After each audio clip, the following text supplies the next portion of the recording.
আগামী 9 জুলাই মুখ্যমন্ত্রী জবাব দাও। দোকানপাট খুলছে না, খুলবে না। বামফ্রন্ট ট্রেড ইউনিয়নের ডাকে আগামী 9 জুলাই ধর্মঘট সমর্থনে কালিয়াগঞ্জ শহরে মিছিল বের হয়। শনিবার বিকেলে কালিয়াগঞ্জের সুকান্ত মোড় থেকে এই মিছিল শহরের রাজপথ পরিক্রমা করে।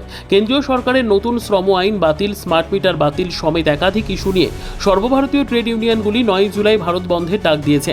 এই বন্ধের সমর্থনে আজকে কালিয়াগঞ্জে মিছিলের আয়োজন করা হয়েছে বলে জানান সিপিআইএমের জেলা কমিটির সদস্য দেবাশিস পাট্টাদার। এছাড়াও উপস্থিত ছিলেন সিপিআইএমের জোনাল সম্পাদক দিগেন রায়, সিআইটিইউ উত্তর এরিয়া কমিটির সম্পাদক প্রশান্ত ঘোষ সহ এদিনের মিছিলে ট্রেড ইউনিয়নের নেতৃত্ব, সমর্থক কর্মী ও দলীয় নেতৃত্ব, কর্মী সমর্থকেরা পা মেলান।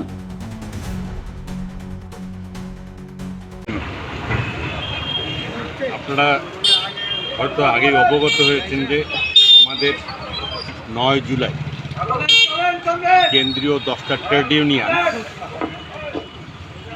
শ্রমকোড বাতিলের দাবিতে, স্মার্ট মিটার বাতিলের দাবিতে, শ্রমজীবী মানুষের কিছু দাবি দেওয়া নেই, কৃষকদের ফসলের ন্যায্য দামের দাবিতে আমাদের এই ধর্মঘটটা ডেকেছে আমাদের ট্রেড ইউনিয়ন সারা ভারতবর্ষ। আচ্ছা, তাতে কি মনে হয় এই ধর্মঘটের ফলে কি সেগুলো না যে সরকার পক্ষ সেগুলো মানবে?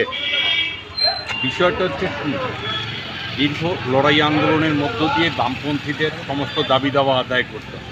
আচ্ছা, মূল একটাই হাতিয়ার, লড়াই আন্দোলন সংগ্রাম শেষ পর্যন্ত ধর্মঘটই আমাদের শেষ হাতিয়ার।